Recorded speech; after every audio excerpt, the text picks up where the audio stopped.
नमस्कार दोस्तों। मैं नवीन कुमार अपने चैनल लैंग्वेज ऑफ प्लैनेट्स में आपका स्वागत करता हूं। 2025 में देवगुरु बृहस्पति राशि परिवर्तन करके अग्नि तत्व राशियों और पृथ्वी तत्व राशियों के साथ किस तरह का व्यवहार करेंगे, इसके बारे में चर्चा हम अपने पिछले 2 वीडियोस में कर चुके हैं। आज हम बात करेंगे कि 2025 में बृहस्पति का राशि परिवर्तन वायु तत्व राशियों मिथुन राशि, तुला राशि और कुंभ राशि वाले लोगों के लिए क्या सौगात लाया है। तो शुरुआत करते हैं दोस्तों मिथुन राशि मिथुन लग्न वाले जातकों के बारे में। 1 जनवरी से 14 मई के बीच में देवगुरु बृहस्पति का गोचर कुंडली के 12वें भाव में वृष राशि में रहेगा। वृष राशि में बैठे बृहस्पति निश्चित तौर से आपको ये सूचना देते हैं कि आपको अपने जीवन में कुछ ना कुछ ऐसा ऐड जरूर करना चाहिए जो कि धर्म से जुड़ा हुआ हो। और देखने को यह भी मिलता है कि आप निश्चित तौर से किसी न किसी एक अच्छे संस्थान के साथ, आश्रम के साथ, ट्रस्ट के साथ जुड़कर कोई सेवा कर पाएंगे। खर्चों पर कंट्रोल रखने का प्रयास देवगुरु बृहस्पति आपको करना सिखाएंगे। देवगुरु बृहस्पति की कृपा से 14 मई से पहले पहले आपका किसी एक अच्छी प्रॉपर्टी में इन्वेस्ट या प्रॉपर्टी की खरीद का काम पूरा हो सकता है, या किसी नए वाहन के खरीदने से आपके परिवार में सुविधाओं का आगमन हो सकता है। मिथुन लग्न वाले जातकों को 14 मई से पहले यह ध्यान रखना है कि यदि उनके नौकरी में, कारोबार में किसी भी प्रकार की कोई परेशानी चल रही है तो इस समय देवगुरु बृहस्पति उनका पूरा सहयोग कर रहे हैं।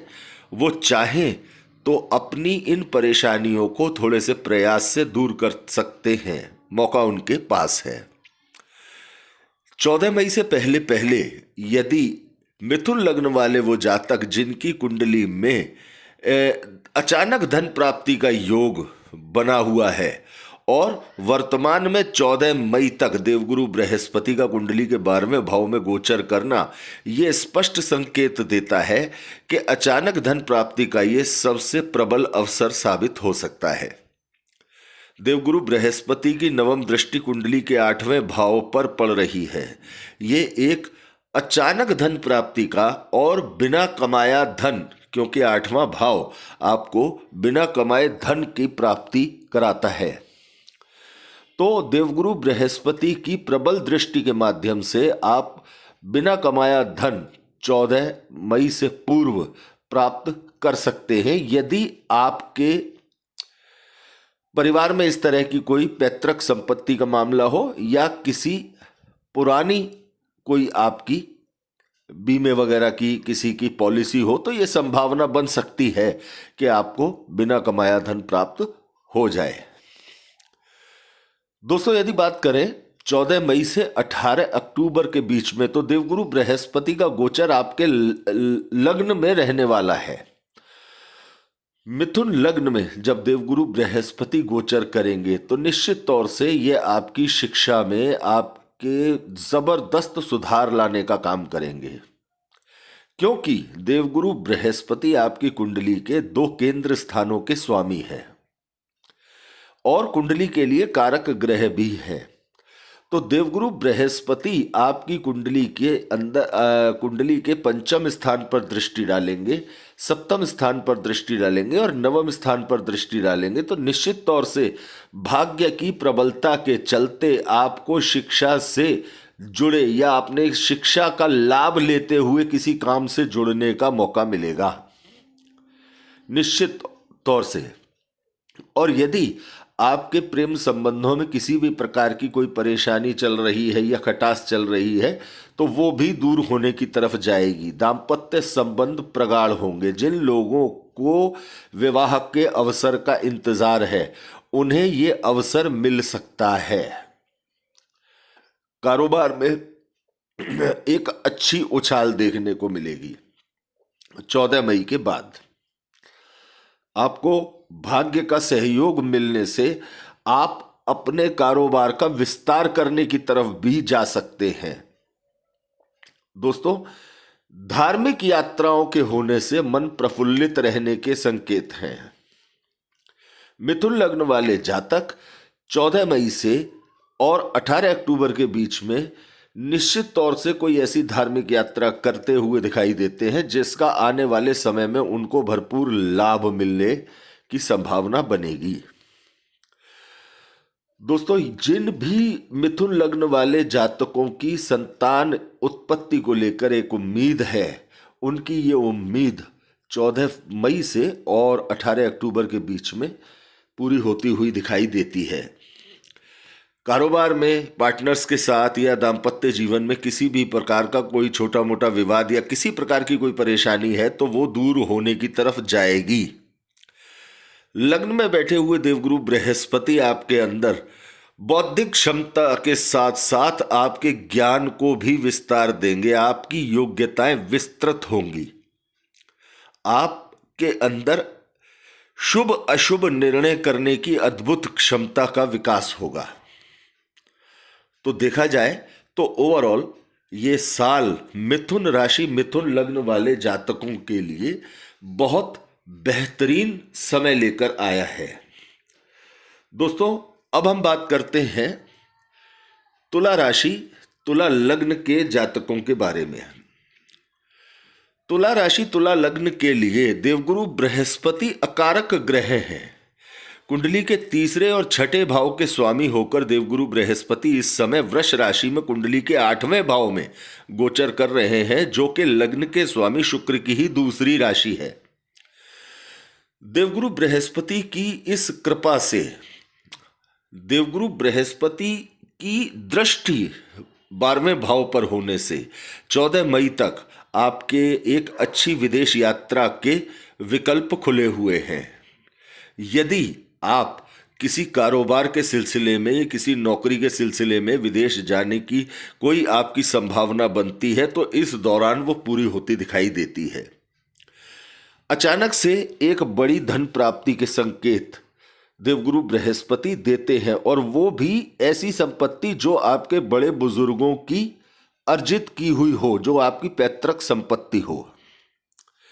जो भी लोग किसी भी प्रकार से खनिजों के क्षेत्र से जुड़े हुए हैं या नेचुरल सोर्सेज के क्षेत्र से जुड़े हुए हैं, गैसेस हैं, पेट्रोलियम पदार्थ हैं, या तंत्र मंत्र साधनाओं से जुड़े हुए हैं, ऐसे लोगों को निश्चित तौर से 14 मई से पहले पहले एक अच्छी सफलता के संकेत देवगुरु बृहस्पति देते हैं। माताजी के स्वास्थ्य में यदि किसी भी प्रकार का कोई उतार चढ़ाव है तो वो भी सुधार होने की तरफ जाएगा।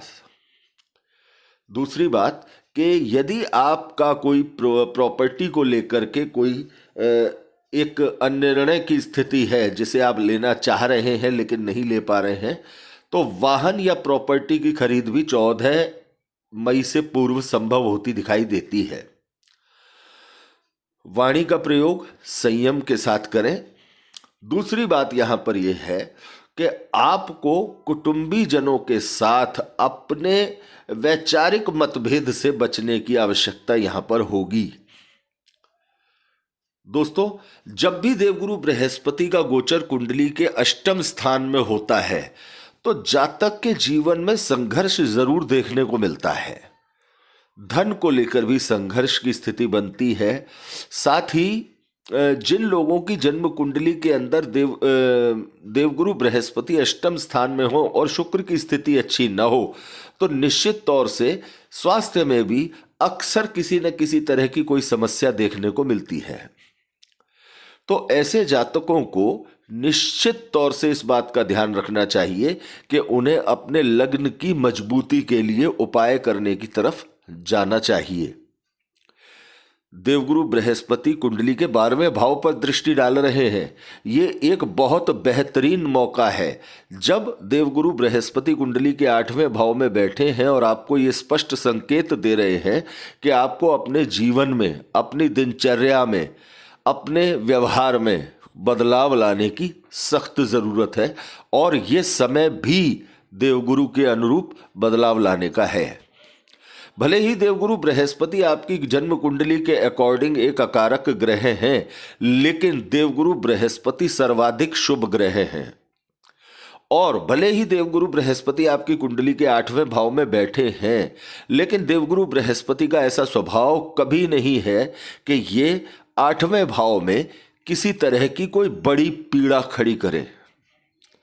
तो देवगुरु बृहस्पति के 14 मई तक यदि देवगुरु बृहस्पति कुंडली के 8वें भाव में भी हैं, तो यहां से आपको बहुत कुछ दे सकते हैं, क्योंकि 8वां भाव पीड़ाओं से जुड़ा हुआ भाव है, आयु मृत्यु से जुड़ा हुआ भाव है। तो निश्चित तौर से देवगुरु बृहस्पति को इस भाव में एडजस्ट होने में काफी ऊर्जा लगानी पड़ती है। तो इसलिए 8वें भाव में देवगुरु बृहस्पति के होने से जातकों को कई बार संघर्ष का सामना भी करना पड़ता है, आसानी से कुछ भी मिलता हुआ दिखाई नहीं देता। 14 मई से लेकर 18 अक्टूबर के बीच में देवगुरु बृहस्पति का गोचर आपके भाग्य भाव में मिथुन राशि में होगा। इस भाव में, अपने कारक भाव में देवगुरु बृहस्पति का गोचर आपके पराक्रम में 4 चांद लगाने वाला होगा, आपकी योग्यताओं को जबरदस्त निखारने वाला होगा, आपकी एक शिक्षा को एक पूरी गति के साथ आगे बढ़ाने वाला होगा और शिक्षा का लाभ दिलाने वाला होगा। यदि आप किसी भी प्रकार से आपकी कुंडली में शेयर मार्केट से पैसा कमाने के योग हैं, तो 14 मई से लेकर 18 अक्टूबर के बीच में निश्चित तौर से एक बड़े धन कमाने की तरफ देवगुरु बृहस्पति आपको इशारा देते हैं। देवगुरु बृहस्पति की दृष्टि लग्न पर होने से इस बात का आपको ध्यान देना होगा कि आपको बिना किसी कारण से अपना किसी भी अपने संबंध पर अधिक अधिकार जमाने की आदत को छोड़ना होगा। यदि आप अपनी लग्न के अनुरूप तुला, एक बैलेंसिंग पावर को आप मजबूत करके चलते हैं, तो निश्चित तौर से आप अपने जीवन में एक बहुत बेहतरीन सुधार 14 मई से 18 अक्टूबर के बीच में पाएंगे। भाग्य में देवगुरु बृहस्पति का गोचर निश्चित तौर से आपको यह संकेत देता है कि आपको अपने धार्मिक प्रतिष्ठानों के साथ जुड़ना चाहिए, अपने धर्म को महत्व देना चाहिए, अपने गुरुओं का सम्मान करना चाहिए, अपने पिता का सम्मान करना चाहिए। हालांकि तुला लग्न, तुला राशि जो है वो वायु तत्व की राशि है, लेकिन आकाश तत्व के ग्रह देवगुरु बृहस्पति जब वायु तत्व की राशि तुला पर प्रभाव डालते हैं, तो बैलेंसिंग पावर ऑटोमेटिकली तुला लग्न वाले जातकों में आनी शुरू हो जाती है। अच्छे को बढ़ाना और खराब को कम करते चले जाना देवगुरु बृहस्पति का स्वभाव है। देवगुरु बृहस्पति की कृपा से एक प्रेम संबंध पनपने की भी यहां पर संभावनाएं दिखाई देती हैं। जिन लोगों की, तुला लग्न वाले लोग जिनकी कुंडली में शुक्र बलवान स्थिति में है, उन्हें इस दौरान अपने अंदर एक नई ऊर्जा का संचार होता हुआ दिखाई देगा। हालांकि कुछ असमंजस की स्थिति भी देवगुरु बृहस्पति बनाएंगे। कभी कभी ये भी महसूस हो सकता है कि निर्णय लेने में कुछ परेशानी का सामना करना पड़ रहा है, लेकिन ओवरऑल इस दौरान आपके जो भी निर्णय होंगे वो आपको सफलता की तरफ ले जाने वाले होंगे। तो दोस्तों, वायु तत्व की तीसरी राशि कुंभ के बारे में अब हम चर्चा करते हैं। कुंभ राशि, कुंभ लग्न वाले जातकों के लिए 1 जनवरी से 14 मई के बीच में देवगुरु बृहस्पति का गोचर कुंडली के 4थे स्थान में है। यहां जातक के कार्य क्षेत्र में जबरदस्त मेहनत होती हुई दिखाई देती है। जातक की विदेश यात्राओं की संभावना से भी बिल्कुल इनकार नहीं किया जा सकता। जातक में जिसे कहा जाए कि तंत्र मंत्र के प्रति एक साधनाओं के प्रति रुचि का बढ़ना, या कुंभ लग्न वाले, कुंभ राशि वाले जातकों का किसी ऐसे कारोबार की तरफ अट्रैक्ट होना जो कि पेट्रोलियम पदार्थों से जुड़ा हुआ हो, खनिजों से जुड़ा हुआ हो, गैसेस से जुड़ा हुआ हो, या किसी तरह की एक प्रकार की रिसर्च में शामिल होने का मन बनाना, जिन सभी कामों से धन की प्राप्ति हो सके इस समय में संभव है। क्योंकि कुंभ लग्न, कुंभ राशि वाले जातकों के लिए देवगुरु बृहस्पति लाभ स्थान के और धन स्थान के स्वामी होकर कुंडली के चौथे भाव में गोचर कर रहे हैं। यदि कालपुरुष कुंडली के अनुसार बात की जाए तो चौथा भाव देवगुरु बृहस्पति का उच्च भाव है। दोस्तों, कुंडली के चौथे भाव में गोचर करने से निश्चित तौर से ऐसे जातकों को इस समय थोड़ा अपने घर से, 14 मई तक अपने घर से, अपने परिवार से थोड़ी सी दूरी उनकी रह सकती है। लेकिन जो भी इस समय में इनकी मेहनत हो रही है, ये निश्चित तौर से 14 मई के बाद फलदायी सिद्ध होने वाली है, रोक नहीं सकता कोई भी। देवगुरु बृहस्पति कुंडली के लिए धन के कारक तो हैं ही, साथ ही कुंभ लग्न वाले जातकों के लिए लाभ स्थान और धन स्थान के स्वामी होकर यदि कुंभ लग्न वाले जातकों की कुंडली में एक अच्छे स्थान पर बैठे हुए हैं तो वर्तमान में चौथे भाव में ये देवगुरु का गोचर बहुत बेहतरीन धन आगमन के संकेत देता हुआ दिखाई देता है।